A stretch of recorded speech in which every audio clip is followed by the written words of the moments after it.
Film की कहानी शुरू होती है एक जेल से, जिसके अंदर एक कैदी को जंजीरों में जकड़ा दिखाया है। और फिर जेल के सिपाही वहां आकर जेल खोलते हैं और इस कैदी को घसीटते हुए जेल के ऊपर एक बालकनी में ले जाते हैं, जहां इस शहर के लोग चीखते चिल्लाते हुए नजर आते हैं। लोग गुस्से से इस आदमी को देखकर कातिल, खूनी, दरिंदा कहते हुए नजर आते हैं और जेलर एक गार्ड को सजा का ऐलान पढ़ने को कहता है। गार्ड भीड़ के सामने कहता है कि कोर्ट ने 2 दिन बाद इस कैदी को फांसी की सजा सुनाई है, लेकिन फांसी से पहले जल्लाद इसको सूली पर लटकाकर इसके हाथ पांव तोड़ देंगे। और ये सुनकर लोग खुशी से झूम उठते हैं। अब आखिर ये कैदी है कौन, देखते हैं। अब कहानी कुछ साल पीछे जाती है, जहां हम पेरिस के फिश मार्केट को देखते हैं, जो शहर की सबसे बदबूदार जगह थी। लोग मछली और गोश्त बेचकर अपना गुजारा करते। यहाँ हम एक मछली बेचने वाली औरत को देखते हैं, जिसका बच्चा पैदा होता है और वो मरा हुआ होता है। और इस औरत के पहले भी 4 बच्चे ऐसे पैदा हो चुके थे और वो बच्चे को पाँव मारकर इसे सड़ी हुई मछलियों के साथ नदी में फेंक देती है। लेकिन इस दफा इसने जिंदा बच्चा पैदा किया था और वो उसे भी फेंक देती है, यही समझकर कि वो भी मरा हुआ है। अब वहाँ पड़ी बदबूदार मछलियों की बू सूंघकर वो रो पड़ता है और वहाँ खड़े लोग इस बच्चे को देख लेते हैं और इसकी माँ को बुरा भला कहते हैं। ये बच्चा वही कैदी था जिसे सजा का हुक्म हुआ था। इस कैदी का नाम जॉन था। इसके पास 2 खसूसियत थी। एक ये कि इसकी नाक ऐसी थी जो सूंघने का काम बहुत अच्छा सर अंजाम देती थी, और दूसरा ये कि जब भी कोई उसे खुद से दूर करता, इस शख्स की किसी न किसी तरह से मौत हो जाती। जैसे कि इसकी माँ, जो इसे पैदा करते ही फेंक देती है, इसे फांसी की सजा सुनाई जाती है। और जॉन को एक मैडम गिलाट होती है, इसके यतीम खाने में भेज दिया जाता है, जो सिर्फ पैसे के लिए बच्चों को पालती थी।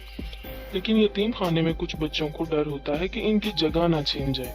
वो जॉन को मारते हैं, लेकिन गिलाट दरमियान में आकर इन्हें बचा लेती है और इन बच्चों को मारती है। और यतीम खाने में कुछ मुश्किल हालात देखने के बाद जॉन 5 साल तक बोल नहीं पाता, मगर वो सूंघ कर हर चीज का पता लगा लिया करता है। अब 13 साल की उम्र में यतीम खाने में जगह न होने की वजह से गिलाट इसे जानवरों की खाले लेने वाले आदमी को बेच देती है। जैसे ही जॉन वहां से जाता है, कुछ चोर गिलाट को मारकर इसके सारे पैसे चुरा लेते हैं। अब वो शख्स जिसको जॉन बेचा गया होता है, वो जॉन से बहुत सख्त काम लेता है और वो इसे एक दफा शहर भी ले जाता है, जहां जॉन पहली दफा बदबू के अलावा भी कुछ अच्छी दुनिया और खुशबू का मजा लेता है। जॉन सामान छोड़ने के बाद एक दुकान को देखता है जो परफ्यूम शॉप होती है, और वो इसकी तरफ खींचा चला जाता है। वो एक दुकानदार को एक परफ्यूम उठाए देता है जो बहुत ही फेमस परफ्यूम था, और इसी दौरान इसे एक और खुशबू का एहसास भी होता है जो एक फल बेचने वाली लड़की से आ रही थी। वो इसकी तरफ खींचा चला जाता है। वो लड़की इसे भूखा समझकर कुछ फल देती है और वो इसका हाथ पकड़ लेता है, जिसे देखकर वो डर जाती है और भाग जाती है। अब जॉन अपनी सूंघने की एबिलिटी से इसे ढूंढ लेता है और इसके पीछे जाकर बैठ जाता है। लड़की को लगता है कि कोई है इसके पीछे और वो डर के मारे चीखती है, तो जॉन उसका मुंह दबा लेता है और लोगों के डर से दबाए रखता है कि लोग इकट्ठे ना हो जाएं। और जैसे ही लोग जाते हैं और वो लड़की के मुंह से हाथ हटाता है, तो वो मर जाती है और इसकी खुशबू आहिस्ता आहिस्ता खत्म हो जाती है और जॉन हैरान रह जाता है कि खुशबू कहाँ गई। अब एक और कैरेक्टर की बात करते हैं जो पेरिस का बहुत ही मशहूर परफ्यूमर था, और शहर में नए परफ्यूमर्स के आने के बाद इसका काम कम हो चुका था और वो दूसरे परफ्यूमर्स की कॉपी किया करता था। और इसी शाम जॉन बकरे की खाल की डिलीवरी के सिलसिले में इसकी शॉप में जाता है और वहाँ तरह तरह के परफ्यूम देखता है। वो बाल्दीनी के जिस्म से आ रही खुशबू को सूंघ कर कहता है कि वो इसके लिए वैसा परफ्यूम बना सकता है, और बाल्दीनी इसका मजाक उड़ाता है और जॉन इसे अपनी एबिलिटी की पावर का बताता है। अब बाल्दीनी इसे एक और मौका देता है। जॉन मुख्तलिफ परफ्यूम बनाकर बाल्दीनी को देता है, जिसे सूंघ कर इसे अमोर एंड साइकी की खुशबू आती है। ये बहुत ही फेमस परफ्यूम था और वो हैरान रह जाता है। ये सब देखकर जॉन इसे बताता है कि मैं इससे भी कई ज्यादा अच्छे परफ्यूम बना सकता हूँ, और इसे सुनकर बाल्दीनी को अपनी गर्लफ्रेंड की याद आ जाती है। इसके पास बहुत टैलेंट आ चुका था।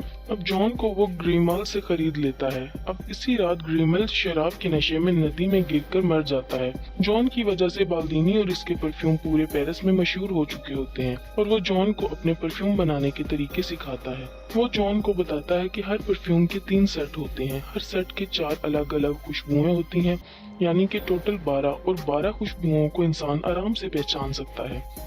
इससे हटकर अगर 13वीं खुशबू कोई बना ले तो दुनिया का कोई शख्स इस परफ्यूम का तोड़ नहीं निकाल सकता। ये बात जॉन को बहुत फील होती है। वो सोचता है कि वो ये काम कर दिखाएगा। वो बाल्दीनी से इसका तरीका सिखाने को कहता है और दुनिया का सबसे बेहतरीन तरीका देने का प्रॉमिस करता है। बाल्दीनी 10,000 फूलों को अपने डिजाइन की गई मशीन के मुताबिक एक बोतल में डालने का तरीका बताता है, जिसे इसने पेरिस आने से पहले सीखा था। एक दिन बाल्दीनी जॉन को रोते हुए देखता है। बाल्दीनी के पूछने पर जॉन कहता है कि तुम झूठे हो, और वो बताता है कि इसका तरीका फ्लॉप है। मैं कांच, लोहे जैसी चीज को भी बोतल में कैद नहीं कर सका। जॉन ये सब देखकर बाल्दीनी के वाकये के बाद बेहोश हो जाता है। अब बाल्दीनी इसके बीमार हो जाने से परेशान हो जाता है कि मेरी शोहरत ना चली जाए।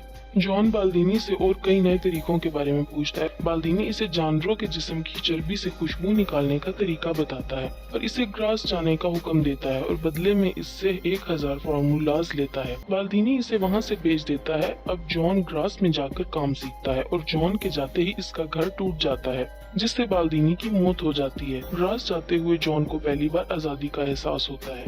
वो किसी का गुलाम नहीं था, अपने फैसले खुद ले सकता था। अब ग्रास जाने के 2 रास्ते होते हैं, एक गांव से जाता है और दूसरा पहाड़ों से। अब वो पहाड़ से जाना शुरू कर देता है। रास्ते में इसे एक गार मिलता है जहां वो आराम के लिए रुक जाता है। वो वहां सुकून से सो जाता है और कई दिन वहां गुजारता है। एक दिन इसे वही फल वाली लड़की का ख्वाब आता है। जॉन घबरा कर उठ जाता है और अपने जिस्म को सूंघने लगता है, लेकिन इसे कोई खुशबू का एहसास नहीं होता। अब वो बाहर बारिश में जाकर नहाता है, तब इसे एहसास होता है कि इसकी अपनी कोई खुशबू नहीं है। अगली सुबह होते ही वो ग्रास पर रवाना हो जाता है और रास्ते में इसे वही खुशबू आती है जो इसे फलों वाली लड़की से आई थी। वो देखता है कि एक बहुत प्यारी लड़की एक बग्गी से उतरती हुई नजर आती है, जिसे देखकर वो इसका पीछा करता है और ग्रास में आ जाता है। इस लड़की का पीछा करते वो एक महल में दाखिल होता है जो वहाँ के अमीर शख्स रिचेस का होता है, और वो खूबसूरत लड़की लॉरा इसकी बेटी होती है, जो पूरे ग्रास शहर में सबसे खूबसूरत लड़की थी। ग्रास में जॉन एक औरत के अंडर काम करता है। इस औरत का शोहर जॉन पे पूरी नजर रखता है। जॉन इनके पास रहते हुए जानवरों की चर्बी से खुशबू निकालने के 2 नए तरीके सीखता है, और पहले तरीके का इस्तेमाल वो अपने साथ काम करने वाली लड़की पे करता है, जिसमें वो इस लड़की की डेड बॉडी को एक बड़े टैंक में जानवरों की चर्बी के साथ उबालता है, मगर वो कामयाब नहीं हो सकता। और दूसरे तरीके के लिए वो एक तवाइफ को पकड़ता है और जिसमें वो जानवरों की चर्बी का इस्तेमाल एक कपड़े पर लेप लगाकर करता है। जॉन इसे मारकर इसके बाल काट देता है और इसकी डेड बॉडी को लेप लगाकर कपड़े में लपेटता है, और फिर इस कपड़े से चर्बी निकालकर बाल्दीनी के सिखाए हुए तरीके से खुशबू निकालने में कामयाब हो जाता है, जिसे वो तवाइफ के पालतू कुत्ते पर इस्तेमाल करके चेक करता है। अब वो बाल्दीनी के बताए हुए 13 बोतल का सेट तैयार करता है, यानी कि हर बोतल के लिए एक कतल। लॉरा की बर्थडे पार्टी में सब लड़के और लड़कियां छुपन छुपाई खेलते हैं, जहां मौका पाकर जॉन भी आ जाता है और लॉरा पर हमला करता है, मगर वो बच जाती है और पार्टी से 2 जुड़वा बहनें गायब हो जाती हैं। अब हम देखते हैं कि जॉन इन 2 लड़कियों को मारकर अपने सेट की पहली 2 बोतलें तैयार करता है और इन दोनों की लाशें शहर के पुल के नीचे पानी में तैरती हुई नजर आती हैं। इसके बाद पूरे शहर में लड़कियों की मौत का सिलसिला शुरू हो जाता है और डर के मारे लोग अपनी बेटियों को बचाने के लिए घरों के बाहर ताले लगाना शुरू कर देते हैं।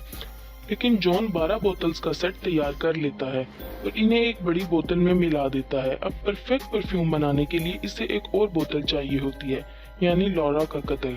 अब ये सब देखकर रिचिस कहता है कि जितनी लड़कियों की मौत हुई है वो सब कवारी थी और इनकी बॉडी पर कोई जोर जबरदस्ती का निशान भी नहीं था। इस कातिल ने इन लड़कियों को किसी खास वजह से मारा है।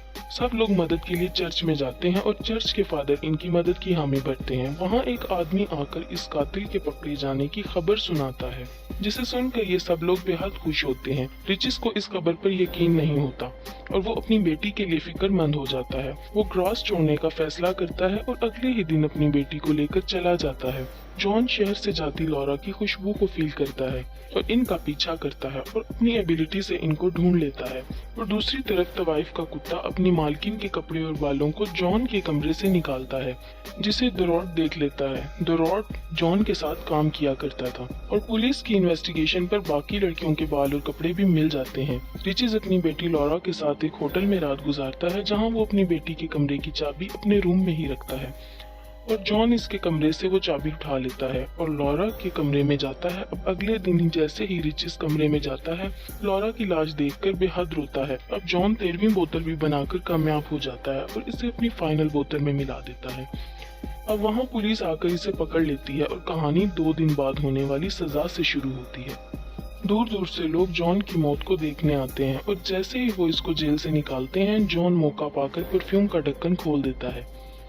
जैसे ही लोग जॉन का इंतजार करते खड़े होते हैं, जॉन एक राजकुमार की तरह गाड़ी से उतरता है और जल्लाद की तरफ बढ़ता है और जल्लाद इसके पाँव में गिर जाता है और रोते हुए जॉन को बेकसूर बताता है। अब जॉन एक परफ्यूम को रुमाल पर लगाता है और हवा में लहराता है, जिससे वहाँ खड़े सब लोगों को जन्नत का एहसास होता है और वो सब लोग इसे फरिश्ता कहते हैं। वो खुद को लोगों का मसीहा समझने लगता है और अपने रुमाल को लोगों के दरमियान फेंक देता है और कुछ ही देर में सब लोग छोटा बड़ा, अमीर गरीब, काला गोरा सब भुलाकर प्यार करने लगते हैं और जॉन को ये सब देखकर सच्चे प्यार का एहसास होता है। अब वो इस पल्लों वाली लड़की को याद करता है। वो सोचता है कि काश अगर वो इस लड़की को ऐसे ही प्यार करता तो वो इसको अपना बना लेता। वो ये सोचकर दुखी हो जाता है और रोने लगता है। तभी रिचिस तलवार लेकर जॉन को मारने के लिए आता है, लेकिन इसकी खुशबू के आगे वो भी बेकाबू हो जाता है और अपने पैरों पर गिरकर इससे वो माफी मांगता है। जॉन को अपनी गलतियों का एहसास होता है और वो शहर से रवाना हो जाता है। कुछ देर के बाद शहर के लोगों से परफ्यूम का असर खत्म हो जाता है। अब जॉन उसी मछली बाजार में जाता है जहाँ वो पैदा हुआ था और अपनी जेब से परफ्यूम की बोतल निकालता है और अपने ऊपर गिरा लेता है, जिसे देखकर सब लोग वहाँ पर बैठे हुए इसके ऊपर परफ्यूम की खुशबू की वजह से गिर पड़ते हैं और इसे नोच डालते हैं और इस तरह जॉन का भी खात्मा हो जाता है।